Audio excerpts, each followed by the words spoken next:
Unless you guys have been following my Instagram, I've been keeping something from you. I have spent the last 3 weeks teaching myself Fusion 360, how to 3D model something, because I had an end goal of turning all of this raw material into the first fully designed and manufactured by me JayzTwoCents CPU block.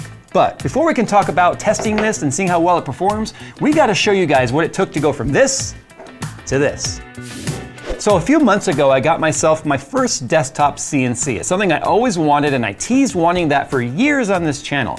And I did a lot of research, and I chose the Makera Carvera desktop CNC. Not sponsored, I paid the full $6,000+ US for that machine. The irony is that they were sponsoring all kinds of tech tubers at the time, but I feel like I had the obligation of learning to use it and do it properly because I spent the hard-earned cash to buy that machine. So I have a machine sitting here, and I have no freaking idea how to use it. We followed their little tutorials, we did their little example projects, but that's literally doing nothing but following the instructions, loading the material, and hitting go. But I had to teach myself how to go from absolutely nothing but an idea in my head to figure out how to turn that into a model that I could then program into the Carvera to come out with a finished product. So not only did I have to teach myself how to program a CNC and understanding G-code, I had to teach myself material science, tooling, proper speeds and feeds, ramps and depths, and I also had to teach myself Fusion 360, or insert your favorite 3D modeling software here, and then how to program that model into the CNC. So it was like a 6-sided die that I had no idea what numbers were even on each side of that die when I started this project. So I'm gonna take you guys along for the ride right now on the models that I created and the different versions of them before I got to what feels like a very finished product. Well, close. There's some changes I need to make, but I think it looks pretty damn good for a prototype. So this is what my desk has looked like for the last couple of weeks of me sort of researching different block designs, different techniques companies have gone with. I know how CPU blocks work. I have been involved in water cooling as long as it's been around with PC. I mean, we're talking 30 years, right? Or more, easily. But there's so many different approaches to how you can extract the heat and move it. So what I've got right here are just some blocks I tore apart. There's another one downstairs I tore apart just to kind of get some ideas. These are like the super cheap, like $19 Amazon blocks. You can see right here, these are really simple. Just a 3mm piece of copper and then 4 perimeter holes to hold the 2 halves together. And this style right here is interesting because it's not a true jet plate. It can flow any direction. That doesn't matter which way the fluid goes across it.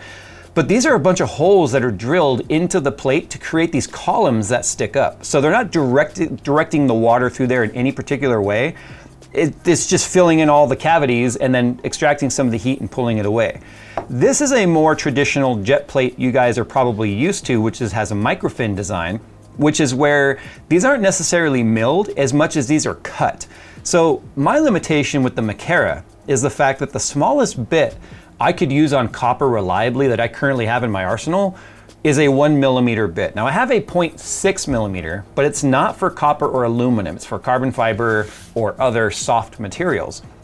I am planning on getting some 0.6 bits to see how much more I can get in my block in terms of jet plate. But that's a cool test for me to do over time because this is just V1. I have a feeling I'm going to do several different versions of this block with different flow perimeter or different flow designs to see if it truly makes a difference these days. But the way you get these cuts right here is they technically take a blade that's spinning or has multiple blades on it and just slice through the metal. And that's why a lot of the times if you look at the bottom of the cuts, it's kind of concaved because that's the curvature of the blade. This is a very nasty oxidized EK water block jet plate, if you will. Looks very similar to mine, and you'll see that in a moment here.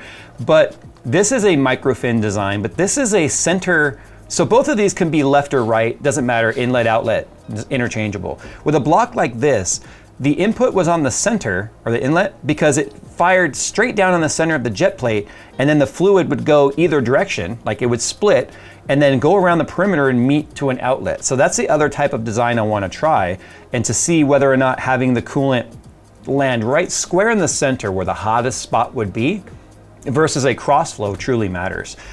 And then Der Bauer's got, Der Bauer's a show off. And to be honest, I've been having some conversations with him about the CNC stuff, and he's been very helpful in recommending, $36,000 machines, which I would love to, trust me. But anyway, I'm not running a business off this, and I'm not trying to. This is just for my personal projects. But he's got like a rib cage design in here, and this is just next level German engineering. But I armed myself with enough information of kind of getting some ideas of how people were doing this, where I decided for my design, I wanted to go with the O-ring channel milled into the jet plate and not the top. Now the materials that I chose were copper for the base and Delrin or acetal for the top, mostly because it's a lot less expensive than copper. It's a lot easier to mill, and it's a lot more forgiving on the tools or the bits when I make mistakes and not double checking my work, which I did plenty of times. And then you have to think about not only the bottom jet plate design, but the top design. How are the ports gonna flow? Are they gonna be blocked off? Like, do you have to force it to make a turn through the jet plate? And that's exactly what I did. And then the hold down mechanism. You can build the top and the bottom, but now you gotta hold it down somehow. So there were 3 major components to building a CPU block. And now that I've gone through the trouble and effort to make my own, it's been quite the learning journey, but things definitely accelerated as I became more efficient in Fusion 360, understanding the material sciences, because even though I can use the same carbide tool to cut the aluminum, to cut the copper, and to cut the acetal, the cutting rates, feed speeds, ramp angles are different for all 3 of those materials. And I have destroyed quite a few bits, probably about a dozen bits now between different end mills, different chamfers, different diameters.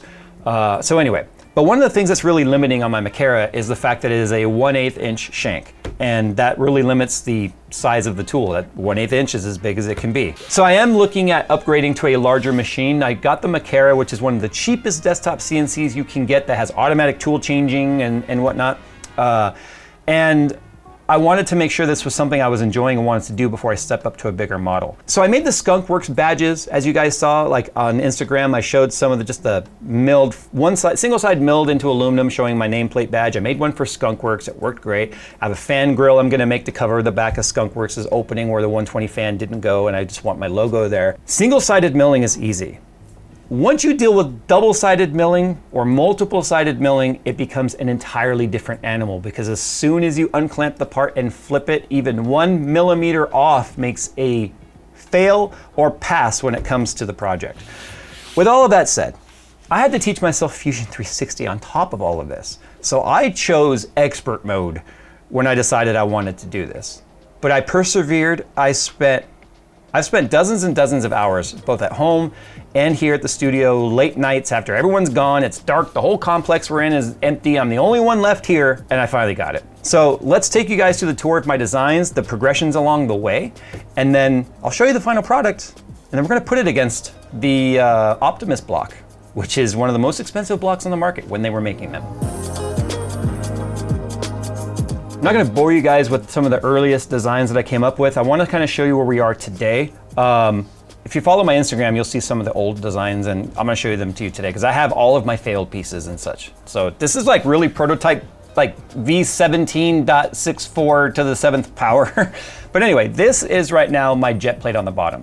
So as we move it around in 3D space right here, you can see this right now is made out of copper. I've got the O-ring channel that's milled into the actual plate. I even went as far as like, hey, I want to smooth out the flow through the block. So I even added these chamfers to both sides of the, I guess we'll call them cooling fins. I'm calling them cooling vanes. I don't really know what the right word would be. They're not micro fins. They're not. They're macro fins at this point. I don't know. They're just fins. Anyway, but I wanted that flow to not be hitting a flat wall. I wanted it to be smoothed out through there. I also made sure that this cavity on either side was wide enough and deep enough to not just be instant resistance. I also didn't want the fluid to just drop right in on top of the jet fins. I wanted the fluid to be forced into the cavity on the side and then through the jet fin and then back out the other side. So it is making this kind of a down, a 90, a 180, a 90, and then an up. But it's actually flowing pretty well, and this is actually how a lot of blocks are designed. You'd be surprised how well the fluid can actually move through there. But yeah, so the O-ring channel right here was actually something I thought was gonna be extremely difficult, but As long as you measure, you know, this is a foreign tool to me. I am an eyeballer. I've always been like, looks good to me, looks nice and close. That doesn't work with CNC milling. You have to measure. So these have been my best friends for the last couple of weeks, being able to get my measurements. And here's the thing. I used to think a millimeter was super tiny until I started realizing I'm measuring and changing things at microns on these models. Because sometimes just a few microns, which is 1/1000th of a millimeter, is sometimes off by just that much, especially when we're talking about threading that has to line up and such, and tabs that have to meet up. Z-axis heights that if my mounting plate is too thick, now my O-ring doesn't touch. If my channel is too thick, my O-ring sticks out too far and I can't bring the halves together. You gotta have the heights just right so the two halves can touch, but the O-ring is compressed and fills the channel and you have a good solid seal. So I went with this sort of an octagon shaped O-ring because I was kind of inspired by this one right here from EK. I'm not using it, as you can see. These are custom O-rings that are designed for block manufacturers. Like, it's a flat-sided O-ring with a it's a round top and a flat bottom. So it's like a half moon. And as you can see, that's not just a regular round O-ring. So I actually got myself an O-ring making kit. So I can make everything from 2mm O-rings up to really fat O-rings, just because I need to be able to do the, make my own O-rings. I can't just guess and order them based on the length. I could use Fusion to say, what is this? Take the center line and tell me the length of this. And then I could order an O-ring, basically that's that size. But I want to be able to make my own O-rings, especially as I move on to distribution plates, which are going to be crazy shapes that I'm going to have to customize the O-rings for that. Anyway, so I've got the O-ring depth all figured out. You can see here I've got my threading, which actually I have to make a modification to this model. I won't do it today. I actually have to open up the hole just a little bit more because even though it's threading itself for M4, which is what I'm using for my hardware, the hole's still just a little too tight. Enter your jokes there.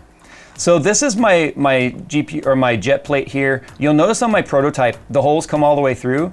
That's because the hardware that I'm using to put it all together, I'm stealing from either other blocks or my stainless steel screw kits that I already have, and the lengths are slightly too long on some of them or slightly too short on some of them. So what I had to do is I did have the hole bottoming out for aesthetic purposes. The holes showing through on the bottom aren't something you can even see anyway. I didn't want them to come all the way through because if I look at the EK block, the way the EK block assembles, here's the top half of it right here. The way it assembles like this, the screws go through the jet plate into the acetal, and what I hated was every time I used, I put thermal paste down and it squished out, it filled in where the screws were and it just got messy. So I wanted to avoid that. So I actually have mine coming down through the top into the jet plate, which means I needed the jet plate to bottom out on that screw. But my screws were about 2.5mm too long and I don't have a lathe or anything to just cut the screw. So I just ended up drilling out the hole entirely, tapping it the rest of the way, and then the screws almost flush. So little changes like that I'm gonna make in my future versions. If you're building a PC that's meant to be seen, then check out the new Atlas P6 CG from JayzTwoCents. This isn't just another fish tank case. The Atlas P6 CG features a massive 270-degree curved tempered glass design that gives you an uninterrupted view of your hardware from almost any angle. And for those of you who spend way too much on collectibles, don't worry, JayzTwoCents thought of that too, and it actually includes a dedicated display platform with its own spotlight. Cooling is handled with 4 pre-installed ARGB PWM fans and the chimney-style airflow layout that pulls cool air from the bottom and exhausts heat naturally through the top and rear. It also supports up to 360mm radiators, GPUs up to 425mm long, and even rear connector motherboards for a cleaner cable management look. You also get USB-C on the front I/O and includes an ARGB hub, adjustable GPU support bracket, and a dual chamber layout designed to keep your build looking as clean as possible. So if you want a case that's equal parts airflow, showcase, and conversation starter, check out the JayzTwoCents Atlas P6 CG at the link below.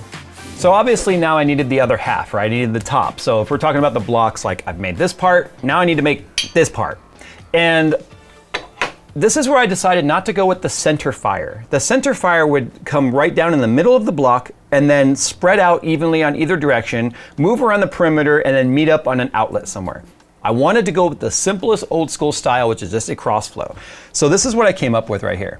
So you remember that channel that we had in the jet plate, like the cavities on the side that were open, that the opening goes into the jet fin, or the, whatever we're gonna call it, the J fins, it goes into the J fins. Well, I needed the other half of that as well. So that's what these are right here. You can see this is a matching column. So now I have double the height of that. So that's gonna help with keeping the pressure down inside the block without as much back pressure on the pump. And I also have this block off plate, as you can see right here, this big square flat area sits right on top of my J fins. So that means the fluid has nowhere to go but through the fins. If I had any gap there whatsoever, a lot of the fluid could just go right on top and not go through the fins, because fluid dynamics state it's gonna take the path of least resistance. So I have to force it to go through the fins, which would be the least resistance at that point. So as you can see right here, when it comes to my G-quarter ports, half of it's blocked off, because if you look straight down, you can see I'm forcing it to come down and then make that turn. So it is going straight down into a 90, into a 180, and another 90 and back up.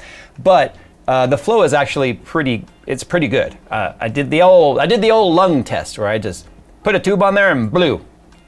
And I could freely blow the tube, and it was fine. Please don't clip that.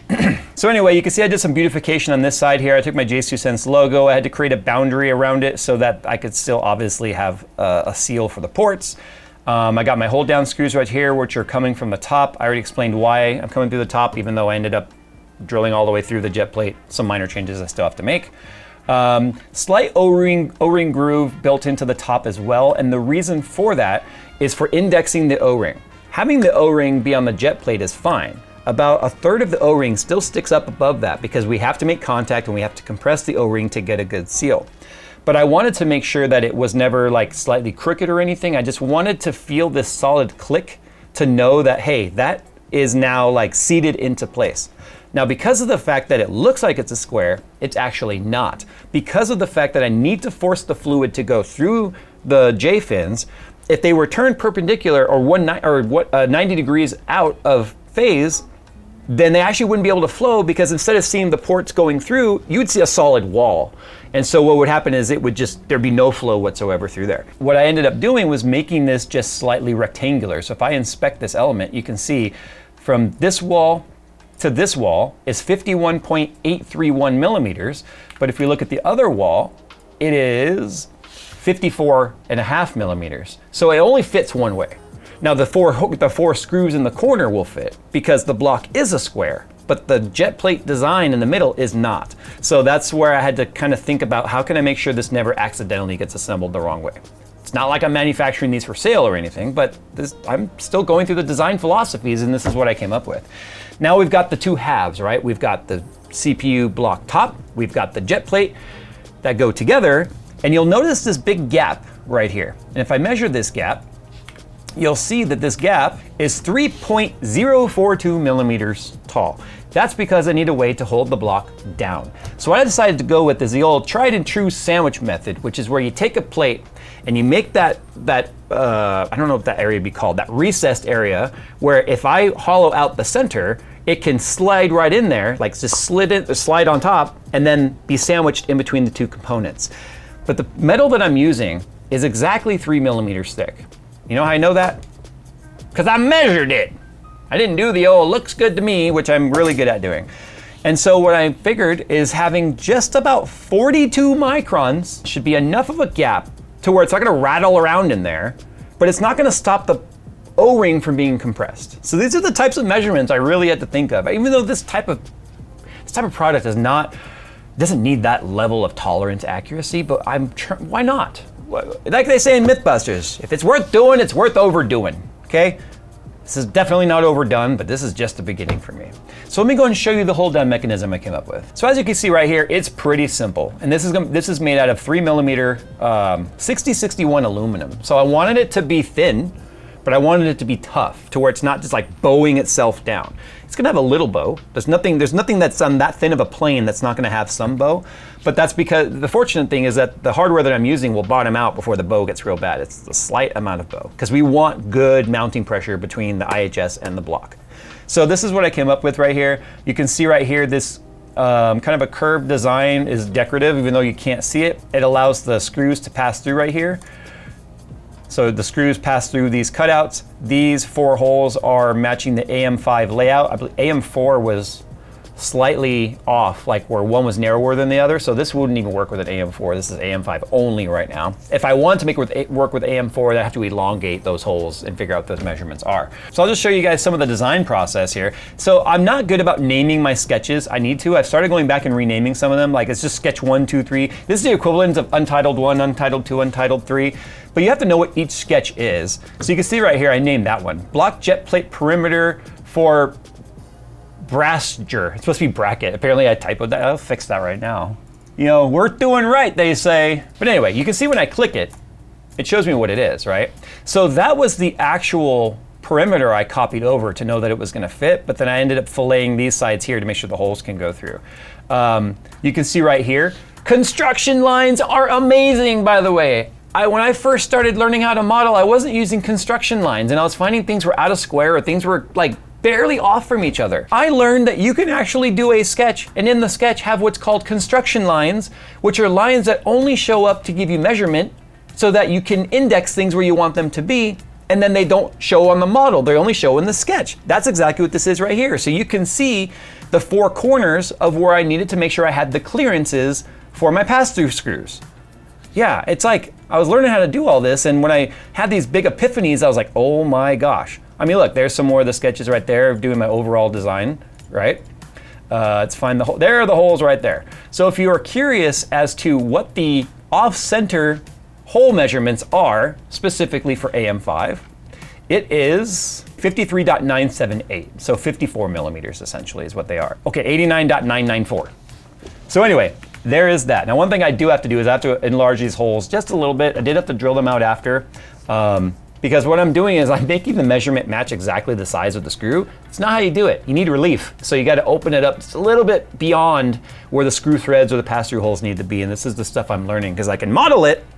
And then as soon as I mill it, then I'm learning exactly where the changes need to be. So even if it's looking like a fail, I was stopping the process in the middle of it and then making the changes and starting again, and then realizing I had to make another change. I learned the most efficient way to reduce waste was to let the job finish and then make all of my notes on that one failed mill job and then have better success with the next one. So I was kind of chasing one fix at a time, and I was blowing through material like you wouldn't believe. It may not sound like a lot. One of those plates of copper is $53. It's 4 inches by 12 inches. $53. And I have just enough material on there to where I could make 4 blocks off one of those plates if I want. The Delrin piece is about $26 for the 11.25 thick millimeter Delrin. And then the aluminum runs me about $30 for a 2-pack of the 3 millimeter thick plate. The material cost was adding up because I was blowing through it with failures.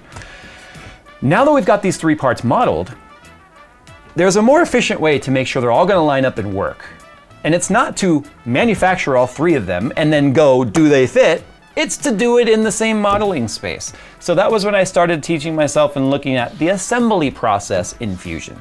So here are my 3 parts right here. You can see I've got my hold down plate, I've got my jet plate, and I've got my pump top, which are all also represented in their actual materials, which is kind of neat because I'm using aluminum for the hold down, brushed aluminum, looks really nice, 6061. I've got my jet plate in copper, and then I've got my Delrin for the top. So what I can do now is I can actually start maneuvering these pieces around and saying, okay, are these going to line up? Now there is a way to make interference show up. I wasn't doing it that way because you can do full assemblies with screws and everything on this. And then it would actually show red areas where there's impact and stuff. I'm not doing any of that. I just want to make sure all my holes and stuff lined up. So let's go ahead and walk through the little assembly here. So let's look at the top-down view. I can literally line that sucker up just like that. There we go. And then I could take my side view here. You can also just click side like that. Pop this guy like that. So as you can see, I see all my holes line up. I see my jet plate being blocked. I love that I can highlight it. So now I can show you guys what I mean, right? So the jet plate has that cover on the top, which is forcing all the fluid through it. So you can see that aspect, which is really cool. And then take this guy and line up my bracket and make sure, hey, do these all line up and clear? And the answer is yes. And that is what that looks like. It's actually pretty cool. So this is fun. The assembly part, I was all playing with it. But that is what I was left with teaching myself how to 3D model. And then obviously I have to go in and do all the G code. And I won't even bother you guys with that today, but that's where I had to go in and set all the process of like, this gets chamfered, this gets milled, this gets bored, this gets a finishing pass. This one has radial stock to leave, so the second brush finish pass can actually be smoother and a more clean edge. And I have a lot to learn when it comes with that. You'll see there's some marks and stuff on my prototype here that would definitely never pass for like a consumer facing product. But it definitely is better than anything I thought I could possibly do. Like, I'll be honest, this is a project I have wanted to do for years. People have always said, Jay, why don't you ever try and make your own CPU block? I'm like, with what? A Dremel and hopes and dreams? But this is what I ended up with. And I made it. So let's take a look at that. So there it is.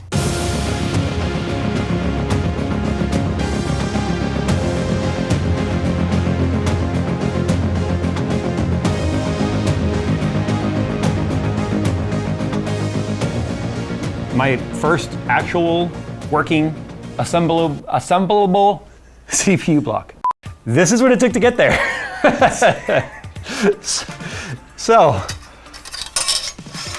yes, every bit of learning. This was my very first attempt at milling anything. It started okay. The chamfers look like crap. And then the bit welded chips to it.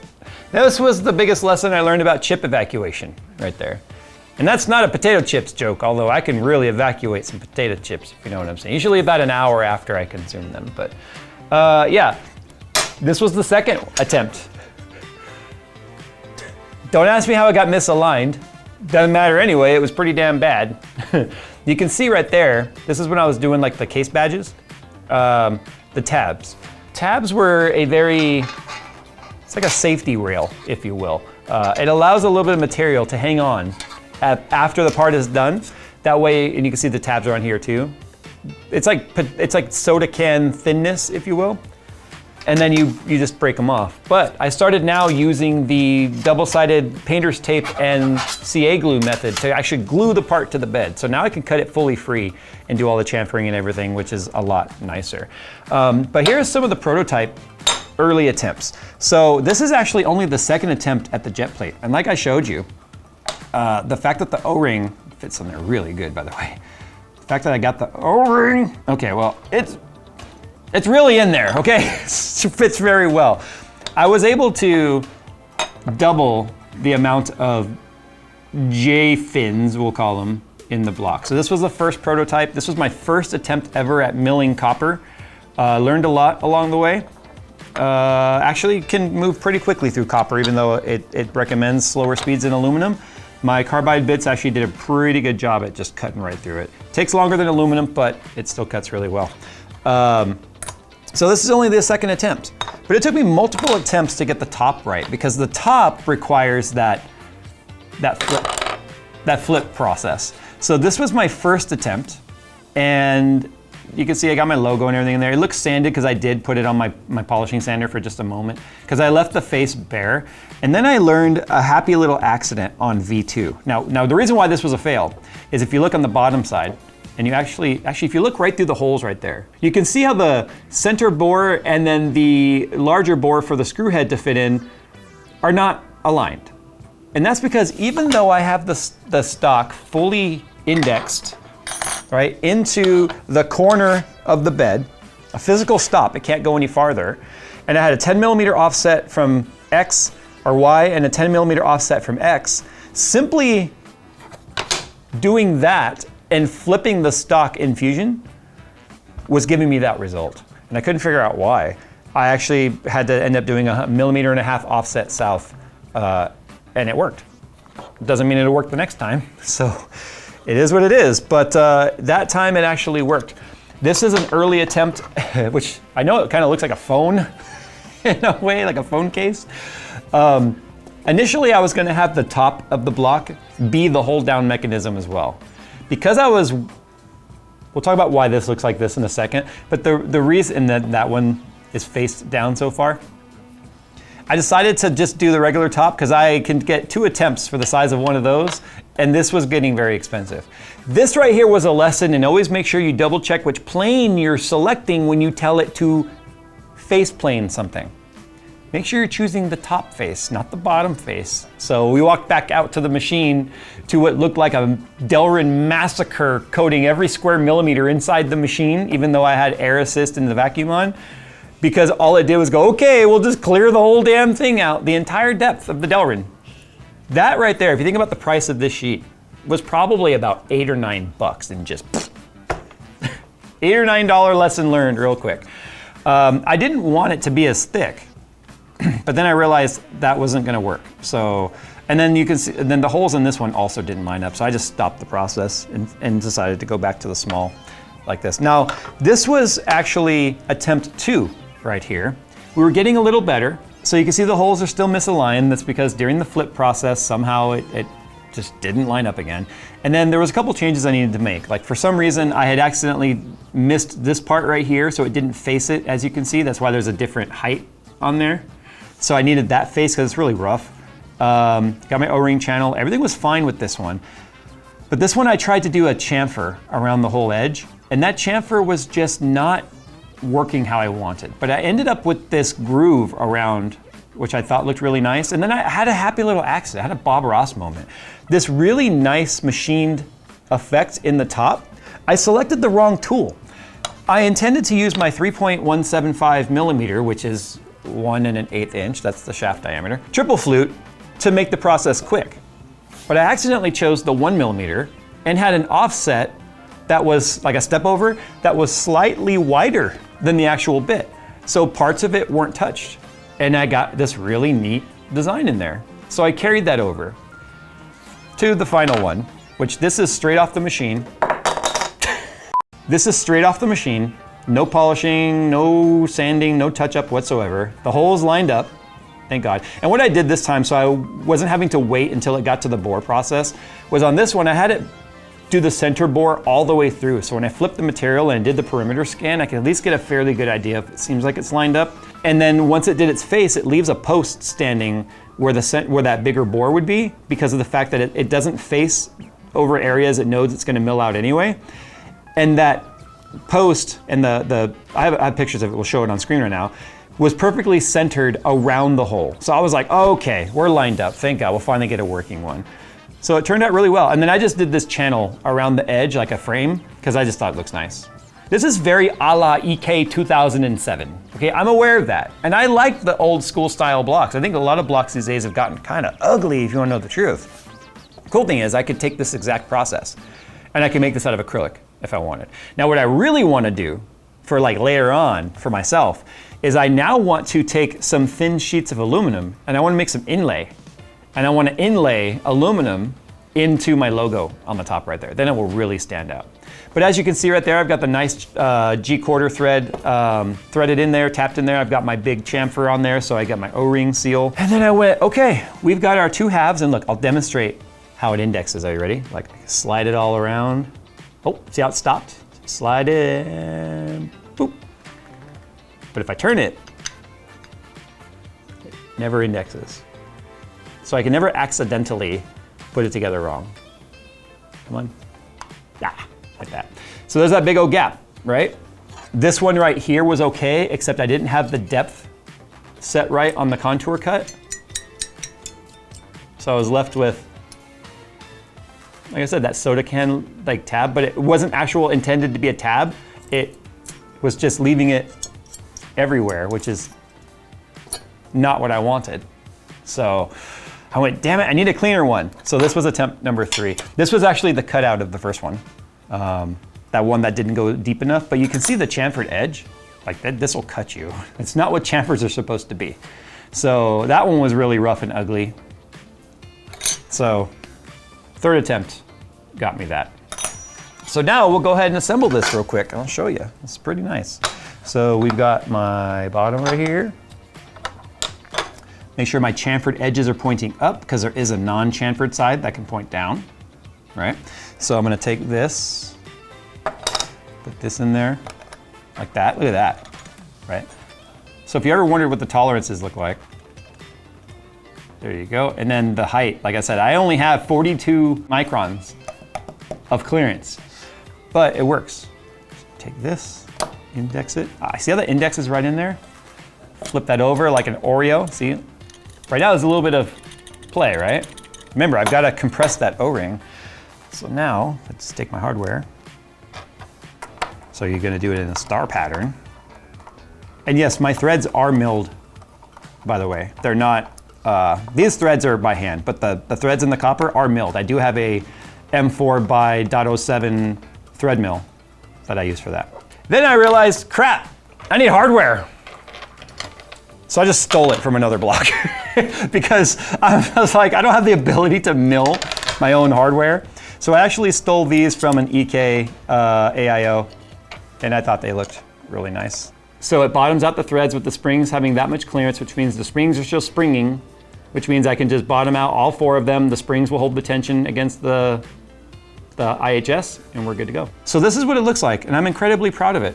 But there was one test. There was one thing left to do to know whether or not I was on the path to success, and that is the pressure test. I won't even look at it.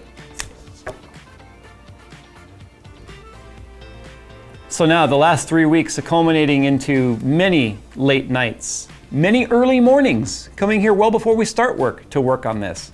Many frustrations, more than $7,000 worth of machinery and material to see if I can build my own CPU block. The question now is, were the last 3 weeks worth it? Now, whether or not it was all worth it, it's gonna depend on your definition of worth, I guess. Like I said, I'm over $7,000 into this project, but obviously that wasn't the only purpose for this project. But in terms of performance, it performs really well for a block that maybe existed 15 years ago. But let's go ahead and talk about this. So the Optimus block is a very expensive block, but on my 7950X test, water cooling test bench system has a 560 by 30 mil rad plus a 280 by 30 mil rad. Obviously with high static pressure, high RPM fans running at full speed, limiting the only cooling factor to the blocks themselves that we're testing. So coolant, radiator, that's out of the equation. It is way oversized for this. So the Optimus block came in at an average of 74C running 8-64 CPU stress plus cache test for 15 minutes. And it equalized pretty quickly. That's because of the amount of heat that the CPU puts out at 180 watts. We'll never be able to heat up that loop. It's just will go on infinitely and never change. In fact, if you look at the curve right here, you can see it hits equilibrium in the first couple of minutes of the run, and that's it. It stays right there. The JayzTwoCents block, which is peeing a little bit on the table, a little bit of residuals in there, came in at an average of 81.5C.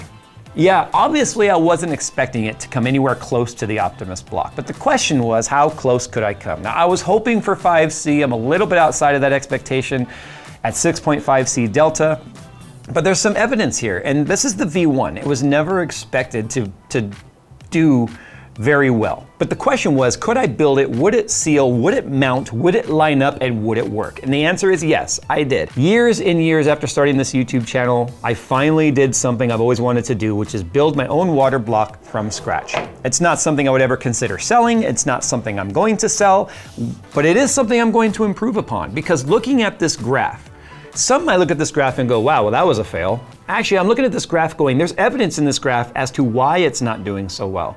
And not only are we we're talking about jet plates and micro fins and micro channels and all that, there's one other telltale sign. When I measured every other block that I didn't take into account with mine, that is the jet plate thickness. Not the thickness of the whole bottom part, but the jet plate thickness itself. Mine is easily double the thickness when it comes to the height of the jets and the flow versus everyone else's. The height of the jet plate and the rows of fins is much thicker between the bottom of the plate and the bottom of the fin. Let's tell you what I mean real quick. Let's say this table is the machined surface of the jet plate, and this is a microfin.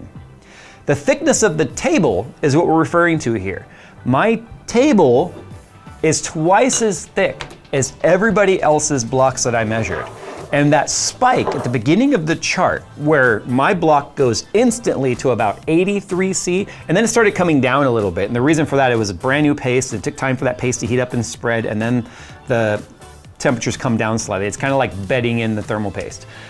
But I digress. That immediate spike tells me the heat is getting trapped in the component and not making it through the cooling surface to the coolant efficiently. I think the thickness of my plate is what's causing that. So V2 is now gonna be looking at how much closer to the source of the heat can I get those fins. Now, adding more fins or doing micro channels or micro fins would be the next logical step. I'm gonna get a 0.6 millimeter carbide bit so I can make it almost double the amount of fins I have now. Right now, they're gapped 1 millimeter apart. That's the smallest bit I have. So by going 0.6 means I'll be able to add a significant more rows in thinner material, which should hopefully wick that heat a little bit faster.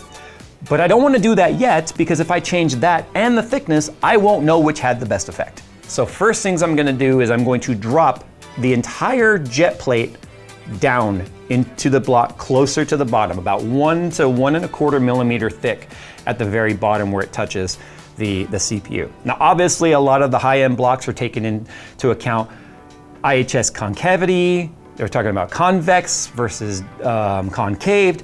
And we've talked about AMD specifically having, a convex. I can't remember if they're concave or convex. But anyway, a lot of CPU block manufacturers now are matching that curve so you get a better seat. Mine's perfectly flat, although it might look scratched, it's not. It's actually very smooth and mirror finished because of the type of sander that I'm using to smoothen that out. Mine being perfectly flat means I would never be able to get the best contact with an AMD CPU like the other manufacturers are, because they can actually do the pressure sensitive mating tests. I think Steve's shown that before, how you can see where the higher pressures are, so you can actually measure the convex and concaveness of the product. I'm not gonna be able to do that. That's so far above and beyond what I'm capable of machining. But I do think I can make V2 come down closer to the heat source, which should give me a faster transfer of heat through the material. I've got plenty of density, but density is not our problem. It needs to be efficiency. So with that said, I still call this a success. It works. If this block existed 10 years ago when CPUs were not pulling the kind of power they are today, it would perform perfectly fine. This CPU block would also perform really well on even lower end CPUs than something like the 7900X, which is running 180 watts. This would probably not do well on an Intel system pulling 253 watts. So I've got a lot of work to do, but this is still a highly successful project that I'm excited to work on. But I want to step it up from here. Once I get this sort of figured out, now I want to do monoblocks. I want to talk about having a single cooler that you pull off the VRM heat sinks, and then that one block touches the CPU and the VRMs, and it's basically like a distro plate and a dual block built into one. A lot of people have done it. It's existed for many years, and not many people are doing it anymore these days. And I just think it would be fun. I want to play around with acrylic now. I want to see what the milling properties of acrylic are like, and just start kind of doing fun projects. Because right now, while tech sucks so much, why should I not be expanding my knowledge here in my garage? But this is the thing, I'm having fun now with opportunities to do things I never thought I'd be able to do, and I do want to get better at them. All right, guys, if you got any suggestions on ways I can make the block better, or ways I can cut those micro channels, those micro fins, remember, I'm dealing with a Makera. I've only got so much I can deal with. Now, yeah, it's an 1/8 inch shank or a 3.175 millimeter shank, which means I can get much smaller tools than if I were running a 1/4 inch or a 3/4 inch mill. But ultimately, I want to do distro plates and stuff that are bigger, so I've got to look at getting a bigger machine eventually for that. Right now, I could do a 240 millimeter distro plate, no problem. That's why I was telling Phil, I said maybe I should come up with a cool SFF water-cooled build for him that uses distro plate, with no tubes, just distro plate chunks everywhere, which could be fun, because he's into SFF builds, and I obviously went the other way if you look at Skunkworks. All right, guys, thanks for watching. I learned a lot. This was a lot of fun, and I'm not going to stop here. If you have any ideas of things I should make or try to make, don't say a case. Obviously, I can't do that with that machine. But anyway, I'll look into it. All right, guys, thanks for watching. This has been a fun story to tell. Hope you guys enjoyed it. We'll see you in the next one.